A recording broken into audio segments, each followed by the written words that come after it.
Study को time देना ही है, और जब स्टूडेंट हो तो पढ़ना ही पड़ेगा, है ना। तो क्यों ना पढ़ने का सीक्रेट जानो। तो जब आप पढ़ाई करोगे तो मन भी लगेगा, कम समय में ज्यादा से ज्यादा पढ़ाई करोगे, पढ़ा हुआ याद भी रहेगा, क्योंकि एक स्टूडेंट के लिए पढ़ाई सबसे ज्यादा इंपॉर्टेंट होता है। पढ़ाई नहीं तो स्टूडेंट नहीं। पढ़ाई ही एक स्टूडेंट को फर्श से अर्श तक ले जा सकता है, क्योंकि बाबा भीमराव अंबेडकर साहब कहते हैं, शिक्षा तो वो शेरनी का दूध है जो पिएगा वो दहाड़ेगा ही। तो समझ गए कि पढ़ाई कितना इंपॉर्टेंट है। पर कुछ स्टूडेंटों के लिए पढ़ना तो आसान होता है, जबकि बहुत सारे स्टूडेंटों के लिए पढ़ना मुश्किल। तो ऐसा क्यों होता है? वो चाहकर भी क्यों नहीं पढ़ पाते? क्योंकि हर स्टूडेंटों को कहीं ना कहीं पढ़ने का तो मन करता है, पर कुछ चीजें हैं जो उन्हें पढ़ने नहीं देती। तो ऐसा क्यों होता है, स्टेप बाय स्टेप इस वीडियो में हम जानेंगे। देखो, जब हम किसी भी बुक का कोई भी चैप्टर पढ़ते हैं तो इसलिए ताकि उस चैप्टर को अच्छे से समझ सके, उसका इम्पोर्टेंट टॉपिक हमें याद रहे, उस चैप्टर का जो भी क्वेश्चंस है उसे इजीली हम सॉल्व कर सके। तो इस वीडियो में हम दो ऐसे टॉपिक पर बात करेंगे जिसके बारे में हर स्टूडेंट को जानना सबसे ज्यादा इम्पोर्टेंट है, क्योंकि सिर्फ टिप्स देने से पढ़ाई नहीं होगा। पढ़ाई तब होगा जब उसे इम्प्लीमेंट करोगे, और इम्प्लीमेंट तब करोगे जब पढ़ाई में मन लगेगा, राइट। तो इस वीडियो को लास्ट तक देखते हो तो कुछ नया सीखने के साथ साथ अपने आप को उस काबिल तो बना ही लोगे। जब पढ़ना चाहोगे तो पढ़ाई करोगे, मन ज्यादा भटकेगा नहीं, और जब पढ़ोगे तो पूरी तरह फोकस्ड होकर। टॉपिक नंबर 1, डीप कंसंट्रेशन के साथ हाईली इफेक्टिव स्टडी कैसे करें। देखो, अगर स्टूडेंट की कोई सबसे बड़ी प्रॉब्लम है ना, तो वो है पढ़ाई में कंसंट्रेट नहीं कर पाते। जब पढ़ाई के लिए बैठते हैं तो कुछ ही समय बाद पढ़ाई से मन उबने लगता है, और जब मन ही नहीं लगेगी तो पढ़ाई भला कैसे होगी। और सबसे बड़ी यही एक कारण है जिसे कई स्टूडेंट एग्जाम में या तो फेल हो जाते हैं, या किसी का नंबर कम आ जाता है, या कोई पढ़ता है तो याद नहीं रहता। और कंसंट्रेशन भंग होने का एक नहीं कई कारण है। नंबर 1, पढ़ने से पहले आप खाते क्या हो। अगर भारी खाना जैसे चावल खाते हो, वो भी पूरे ओवरलोड, उसके बाद जब पढ़ोगे तो नींद आएगी ही। या तो पढ़ने से पहले कुछ खाओ ही मत, या कुछ खाओ तो बहुत कम। अगर पढ़ने से पहले कुछ खा भी रहे हो तो कुछ ऐसा खाओ जिसे नींद आने की संभावना ना हो। नंबर 2, आप कब और किस जगह पर पढ़ाई करते हो। आप पूरे दिन अपने माइंड को उलझाकर उसकी पूरी एनर्जी को खत्म करके शाम को अच्छे से पढ़ाई कर नहीं पाओगे, और जगह ऐसा जिसका माहौल अशांत हो, तब भी नहीं पढ़ पाओगे। नंबर 3, आपका मेंटल और फिजिकल लेवल क्या है। मेंटल मतलब मस्तिष्क की ऊर्जा, और फिजिकल मतलब शारीरिक ऊर्जा। ये दोनों बेहतर पढ़ाई के लिए सबसे ज़्यादा इम्पोर्टेंट है। नंबर 4, पढ़ने से पहले आप क्या करते हो। उस इंसान से तो पढ़ाई में कंसंट्रेट कर पाने का कोई उम्मीद ही नहीं किया जा सकता जो पढ़ने से पहले कई कई घंटे सोशल मीडिया पर या गेम खेलने में बिताया हो। और मुझे लगता है कि अब स्टूडेंट के लिए ये सबसे बड़ी प्रॉब्लम बनते जा रही है। इतना ही समझो कि जिस इंसान का मन आसानी से सस्ता मनोरंजन की ओर डाइवर्ट हो जाता है, वो कभी भी अपने लाइफ में कोई अर्थपूर्ण काम नहीं कर सकता। वो अपने किसी भी टारगेट को अचीव नहीं कर सकता। इसे मिलता कुछ नहीं, पर आपका जाता बहुत कुछ है। आप 10 दिन के लिए सोशल मीडिया यूज ना करो, इससे कोई फर्क नहीं पड़ेगा, लेकिन आप 10 दिन के लिए पढ़ाई ना करो तो उससे बहुत फर्क पड़ेगा। अगर मनोरंजन के तौर पर ले भी रहे हो तो उतना ही लो जिसके वजह से नुकसान ना हो। मैं नहीं कहता कि आप इसे कंट्रोल करो, क्योंकि मोबाइल आपके पास चलकर नहीं आता, सोशल मीडिया ऐप अपने आप ओपन हो नहीं जाता। आप मोबाइल के पास चलकर जाते हो और ओपन करते हो। मैं कहता हूँ कि आप खुद को अंदर से स्ट्रॉन्ग बनाओ, क्योंकि बाहर की दुनिया बहुत स्ट्रॉन्ग है। अगर आप मेंटली वीक रहोगे तो आप हमेशा सस्ता मनोरंजन की जाल में फंसते रहोगे, लेकिन अंदर से स्ट्रॉन्ग रहोगे तो आप खुद डिसाइड करोगे कि मुझे कब क्या करना है और कब क्या नहीं करना है। देखो, एक स्टूडेंट के लिए 3 चीजें सबसे ज्यादा जरूरी है। मन शांत हो, मन कम से कम भटके, मन तनाव मुक्त हो, कोई चिंता ना हो, खास करके तब जब आप पढ़ रहे हो, और जब पढ़ रहे हो तो पूरी कंसंट्रेशन के साथ। और बेहतर पढ़ाई के लिए कितने भी तरीके क्यों ना बता दिया जाए, कितना भी मोटिवेट क्यों ना कर दिया जाए, जब तक मन साथ नहीं देगा ना दोस्त, तब तक कोई तरीका काम नहीं आने वाला। तो इसके लिए करना क्या होगा। देखो, मन को जबरदस्ती कंट्रोल नहीं किया जा सकता। आपको कोई कितना हो भी बोले कि मन को कंट्रोल करो और पढ़ाई में लगाओ, नहीं हो सकता। थोड़ी देर के लिए पढ़ोगे फिर मन भटकेगा। तो इसका एक ही उपाय है, अपने सांस पर कंट्रोल करो, मन अपने आप कंट्रोल में आने लगेगा, और अपने मन को जहाँ लगाओगे वहाँ लगेगा। अभी तक आप जितने भी महान व्यक्तित्वों को जानते हैं, जैसे स्वामी विवेकानंद, ये लोग अपने मन को कंट्रोल नहीं किए, अपने सांस पर कंट्रोल किए। मन तो अपने आप कंट्रोल होता चला गया। देखो सिंपल फंडा है, सांस पर कंट्रोल करो, मन कंट्रोल होगा। मन कंट्रोल होगा तो बाहर की सारी चीजों पर आपका कंट्रोल होगा। ये मेरा खुद का एक्सपीरियंस है और कई सारे बुक में मैंने पढ़ा भी है, तो इसे आप हल्के में मत लेना।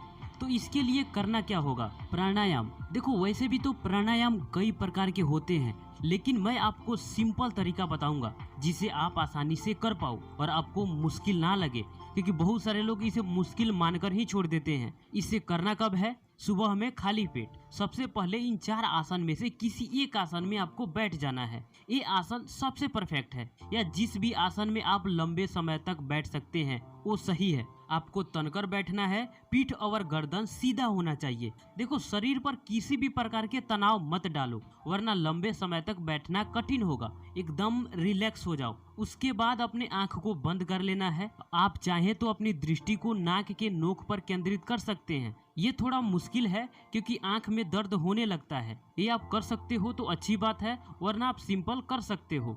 उसके बाद धीरे धीरे अपने सांस को अंदर लेना है। जल्दबाजी बिल्कुल ना करें। लंबी गहरी आपको सांस पेट के अंदर भरना है और फिर लंबी गहरी सांस आपको बाहर छोड़ना है। बाहर छोड़ते वक्त आपका पेट अंदर जाने लगेगा। आप अपने सुविधा के अनुसार इसे 10 से 20 बार दोहरा सकते हैं। जब आप सांस ले रहे हो और छोड़ रहे हो तो आपका फोकस सांस पर होना चाहिए कि मैं सांस ले रहा हूँ और सांस छोड़ रहा हूँ। इससे आपका ध्यान दूसरे जगह नहीं भटकेगा। देखो जब आप ऐसा करोगे तो आप पहले से ज़्यादा शांत हो जाओगे, आपके विचार बदलने लगेंगे और आप सही और गलत क्या है ये डिसाइड करने लगोगे। दोस्त ये बिल्कुल सिंपल है, पहले इसका प्रैक्टिस करो। उसके बाद आप अनुलोम विलोम प्राणायाम कर सकते हो। उसके बाद आप नाड़ी शोधन प्राणायाम कर सकते हो। देखो इस प्राणायाम के बारे में हर स्टूडेंट को जानना चाहिए और इसका प्रैक्टिस करना भी चाहिए। देखो जब आप इसका प्रैक्टिस करोगे तो आप एक नॉर्मल स्टूडेंट नहीं रहोगे, ये मेरा गारंटी है, क्योंकि इससे आपका फोकस पावर बढ़ेगा, एनर्जी इंक्रीज होगा, मन हमेशा पहले के जैसा इधर उधर भटकेगा नहीं और पढ़ाई में मन भी लगेगा। इससे आपका याददाश्त भी बढ़ेगा। आप देखोगे कि आप पहले से ज़्यादा पढ़ाई कर रहे हो और जब पढ़ाई करोगे तो एक बेहतर स्टूडेंट क्यों नहीं बनोगे। टॉपिक नंबर 2, पढ़ने का परफेक्ट तरीका क्या है, जिसे 90% स्टूडेंट नहीं जानते, जो साइंटिफिकली प्रूव्ड है। देखो किसी भी चीज़ को याद रखने का एक प्रोसेस होता है। जब आप कोई मूवी या टीवी सीरियल देखते हो तो घंटों की कहानी कैसे याद रह जाती है और लंबे समय तक। ऐसा इसलिए होता है क्योंकि मूवी या टीवी सीरियल में हम लोगों को बात करते, चलते, नाचते और गाते देखते हैं। सभी लोगों की आवाज और बोलने तथा चलने का तरीका भी अलग होता है और उसे हम सिर्फ सुनते नहीं देखते हैं, है ना। इसी कारण वह मूवी या टीवी सीरियल लंबे समय तक याद रह जाती है, क्योंकि हमारे दिमाग को फोटो तथा वीडियो के रूप में कुछ दिखाया जाए तो वह ज्यादा लंबे समय तक याद रख सकता है। सोचो कि यदि मूवी या टीवी सीरियल में सभी लोगों की आवाज को एक ही व्यक्ति की आवाज से बदल दिया जाए तो क्या होगा। मूवी की स्टोरी उतनी अच्छी तरह से याद नहीं रहेगी, है ना।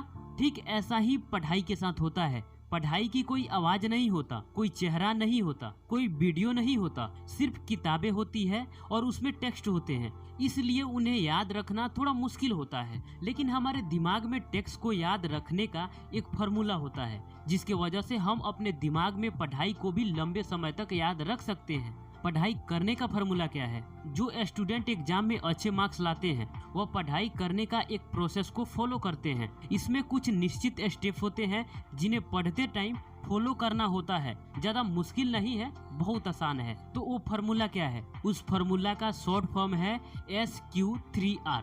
S का मतलब सर्वे, Q का मतलब क्वेश्चन, फर्स्ट R का मतलब रीड, सेकेंड R का मतलब रिसाइट और थर्ड R का मतलब रिव्यू। नंबर 1, सर्वे। आपको जो भी चैप्टर पढ़ना है सबसे पहले उसका सर्वे करना है। जैसे आपको कौन सा चैप्टर पढ़ना है ये तो आपको पहले ही पता रहता है। उस चैप्टर का नाम क्या है ये भी कुछ लोगों को पता रहता है। वह चैप्टर किस टॉपिक के बारे में है ये जानना इम्पोर्टेंट है। उस चैप्टर में कौन कौन सी फोटो है, इससे ये बेसिक नॉलेज हो जाएगा कि इसमें कौन कौन सी चीजें पढ़ने को मिल सकता है। उस चैप्टर में कौन कौन से हेडिंग है, इस पर बहुत सारे स्टूडेंट ध्यान ही नहीं देते। हेडिंग एंड सब हेडिंग आपको याद रखना जरूरी होता है। इसके अंडर में आप जितने भी टॉपिक पढ़ेंगे उसे याद रखने में बहुत आसानी होगी। तो इतना सर्वे करने के बाद आपको यह याद हो जाना चाहिए आपको क्या क्या और किस टॉपिक के बारे में पढ़ना है। Number 2, question. अब आपको उस चैप्टर के बारे में खुद से क्वेश्चन करने हैं। हेडिंग एंड सब हेडिंग को क्वेश्चन में बदल सकते हैं। अगर खुद से नहीं कर सकते तो उस चैप्टर के लास्ट में जो भी क्वेश्चंस दिए गए हैं उन्हें अच्छे से पढ़ो और समझो, ताकि जब आप चैप्टर पढ़ना शुरू करो तो आसानी से आंसर मिल जाए। क्योंकि बहुत स्टूडेंट पढ़ते हैं तो सिर्फ पढ़ते चले जाते हैं, चैप्टर खत्म होने के बाद फिर से क्वेश्चन ढूंढते हैं, जिससे टाइम ज़्यादा लगता है और क्वेश्चन भी जल्दी से याद नहीं होता। Number 3, read. एक बार आपने पूरे चैप्टर का सर्वे कर लिया, अब चैप्टर को पढ़ना शुरू करो। अब जो भी क्वेश्चंस आपने बनाए हैं या लास्ट के क्वेश्चन जो आपके दिमाग में हैं उसका आंसर ढूंढने की कोशिश करो। अब ऐसा नहीं कि सिर्फ आपको आंसर ढूंढने हैं, नहीं, जब आप एक एक लाइन पढ़ोगे और जैसे ही उस क्वेश्चन से रिलेटेड कोई सेंटेंस या टॉपिक मिले उसे अंडरलाइन कर दो या टिक लगा दो। अब आप पढ़ोगे तो पूरी तरह फोकस के साथ, क्योंकि अब आपको किसी क्वेश्चंस का आंसर भी ढूंढने हैं या जो भी टॉपिक आपको लगे कि ये इम्पोर्टेंट है उसे अंडरलाइन करते जाओ। हो सकता है ये टॉपिक क्वेश्चन में बदल जाए, राइट। Number 4, recite. एक बार आपने पूरे चैप्टर को अच्छे से पढ़ लिया, अब आप किताब को बंद करके अलग रख दें। आपने चैप्टर में जो पढ़ा और जो चीजें आपको समझ में आया उससे खुद को बोल बोल कर सुनाना है, या जैसे आप दूसरों को सुना रहे हो या पढ़ा रहे हो, समझा रहे हो। इसे टीचिंग भी कहते हैं। हो सकता है कि आप एक बार में पूरी चैप्टर को कंप्लीट ना कर पाएं, या एक बार में जितना पढ़ा 1 पेज 2 पेज या 3 पेज उसमें जो भी चीजें आपको समझ में आया और जो इम्पोर्टेंट टॉपिक है उसे खुद को बोल बोल कर सुनाना है। अगर आप कुछ चीजें उसमें से भूल जाते हैं तो फिर से आप बुक को खोल करके देख सकते हैं, और इसी तरह पूरे चैप्टर को कंप्लीट करने के बाद भी करना है। Number 5, review. जब पूरा चैप्टर रिसाइट कर लें तो अब आप चैप्टर का नोट्स बना सकते हैं। नोट्स हमेशा बुक से देखकर ही बनाना है, वरना कोई इम्पोर्टेंट टॉपिक छूट सकता है। और अपने नोट्स को समय समय पर रिव्यू करते रहें, जिसे आप नहीं भूलेंगे। रिव्यू करने में ज़्यादा समय नहीं लगेगा, ज़्यादा से ज़्यादा 10 से 15 मिनट लगेंगे, लेकिन याद लंबे समय तक रहेगा। अगर आप चाहते हैं कि नोट्स कैसे बनाया जाए